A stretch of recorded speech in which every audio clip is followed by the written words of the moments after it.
لیکن آگے چلتے ہیں. اشرف غوری صاحب ہمارے ساتھ موجود ہیں. اشرف غوری صاحب، معیشت کی خرابی کی وجہ کیا ہے؟ آئی ایم ایف یا ہمارے ملک میں جو اس وقت موجودہ حکومت ہے اس کی نااہلی؟ دیکھیں، آئی ایم ایف ہو یا پاکستان کی کوئی بھی گورنمنٹ ہو، ایک جو ہمارے یہاں ایک بوسیدہ سسٹم چلا آ رہا ہے جسے ہم کنونشنل سسٹم کہتے ہیں، سودی نظام، اس نے اس ملک کی معیشت کو تباہ نہیں کرا بلکہ ختم کر دیا ہے. وہ کہتے ہیں نا ملک کی معیشت بیٹھی ہے، میں کہتا ہوں بیٹھی نہیں ہے، ملک کی معیشت ختم ہو چکی ہے.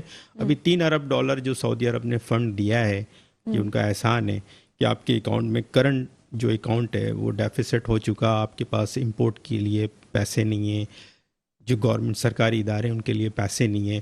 پاکستان اتنا ہینڈ ٹو ماؤتھ ہو گیا، سودی قرضے لے لے کے اتنا ہینڈ ٹو ماؤتھ ہو گیا کہ $1 ارب کے لیے آپ دیکھیں آئی ایم ایف نے جو ہے نا وہ چنے چبوا دیے، لوہے کے چنے چبوا دیے. آئی ایم ایف نے $1 ارب کے لیے اپنی تمام شرائط منوائیں، لیکن یہ ایک اللہ تعالیٰ کا احسان ہوا کہ سعودی عرب نے اس ملک پر ایک احسان کیا، $3 ارب کا فنڈ دیا، جسے ابھی ہمارے فائنینس منسٹر صاحب نے کہا. انہوں نے بھی تو بہت سی شرائط رکھی نہیں، ان کی دیکھیں بات یہ ہے، آئی ایم ایف کی جو ایک شکنجہ ہے جس میں پاکستان پچھلے کئی برسوں سے چلا آ رہا ہے.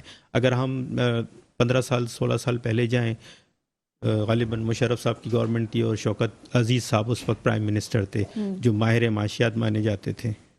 انہوں نے بہت سارے قرضے اٹھائے اور کہا کہ جی اب ہم نے کشکول توڑ دیا ہے، اب اس ملک کو اس کی ضرورت نہیں ہوگی. یہ جو اکنامک انڈیکیٹر دکھائے جاتے ہیں نا، یہ جو پین کلر جو میں کہتا ہوں، بس وہ صرف دکھائے جاتے ہیں.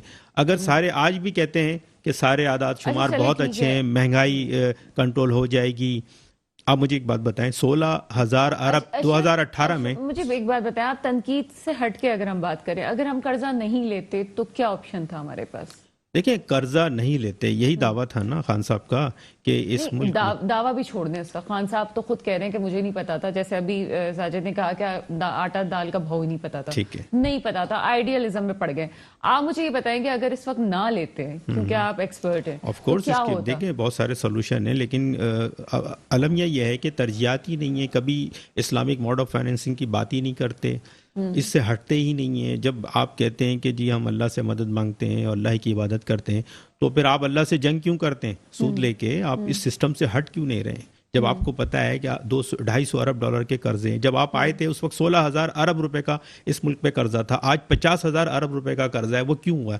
یہ آپ کو پرانے جو قرضے دینے، دراصل وہ پرانے قرضے نہیں ہیں، وہ پرانا سود ہے جو آپ نے دینا ہے. آپ کا جو پرنسپل اماؤنٹ ہے، آپ اس پر ہم تو سولوشن دیتے ہیں کہ بھائی آپ سودی نظام، آئی ایم ایف کی آنکھوں میں آنکھیں ڈال کے آپ بات کریں، ٹھیک ہے نا، بجائے کہ آپ آئی ایم ایف کا مہرہ بن جائیں.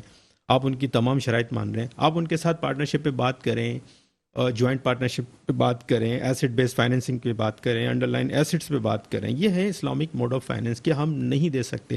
پچھلی گورنمنٹ نے بھی تو رائٹ آف کرائیں قرضے، وہ کیسے کرائیں؟ جب ان کے مقاصد آپ پورے کر رہے ہیں تو آپ اپنے مقاصد بھی پورے کریں نا. آپ نے یہ 22 کروڑ عوام کو یہ کیا سمجھا ہوا ہے؟ بھیڑ بکری سمجھا ہوا ہے. ان کا جتنا خون چوس سکتے ہیں آپ چوستے رہیں گے. کب تک کریں گے آپ؟ مجھے ایک بات بتائیں، 100 روپے کا جب پیٹرول پر لیٹر تھا، آج 150 تک پہنچ گیا ہے. ڈالر جو ہے 200 روپے تک جانے والا ہے. آپ کو میں بتاؤں، یہ 2 مہینے میں 200 روپے تک یہ ڈالر لے جائیں گے. ایک انڈسٹریلسٹ کے لیے پرابلم بن گیا ہے. 100 روپے کی چیز جو امپورٹ ہوتی تھی آج وہ 250 روپے میں پڑتی ہے. میں کسٹم کے اخراجات لگا کے بتا رہا ہوں. جو ڈالر ہم کیلکولیٹ کرتے تھے 100 روپے کا، وہ آج 180 پہ ملٹیپلائی کرتے ہیں. بلکہ جو اچھے ٹریڈر ہیں وہ 200 پہ کر رہے ہیں. کون سے پالیسی میکر ہیں جو پاکستان سے کھیل رہے ہیں؟ اور ہمارے جو وزراء ہیں، جو پی ٹی آئی کے وزراء ہیں، انہوں نے تو صاف ٹی وی پہ آ کے یہ کہا ہے کہ جو ٹی وی پہ بات کر رہے ہیں اور آ کے ہماری پالیسیز پہ تنقید کرتے ہیں، انہیں معیشت کے حوالے سے کچھ نہیں پتا. آئیں ہمیں سلوشن دیں. اچھا جی، بہت اچھی بات ہے. میں as a industrialist, as a trader, as a importer, ٹھیک ہے، اور میرے تقریباً 17 سال سے چائنیز کمپنیز کے ساتھ تعلق ہیں. ایسے بہت سارے لوگ ہیں جو آپ کو سمجھا سکتے ہیں. ہم صرف ایک بات کرتے ہیں کہ آپ یہ جو پیپر کا لین دین ہے، یہ جو سودی معیشت ہے، کرنسی کی ٹریڈ کو ختم کریں. That is a medium of exchange. یہ کرنسی کو آپ ٹریڈ کر رہے ہیں، یہ اسلام میں میڈیم آف ایکسچینج ہے. اس سے زیادہ کوئی ویلیو نہیں ہے. آپ انٹرسٹ آپ کمپاؤنڈ انٹرسٹ لے کے اتنا بوجھ اس ملک پہ ڈال دیا آپ نے. اب سمجھ نہیں آتا کہ یہ کیسے ٹھیک ہوگا. لیکن اس کا پھر بھی میں کہتا ہوں اگر اب انہوں نے اگر ہوش کے ناخن نہیں لیے, آپ بلیو کریں یہ اس ملک کو صومالیہ بنانا چاہتے ہیں, اس ملک کو ایتھوپیا بنائیں گے.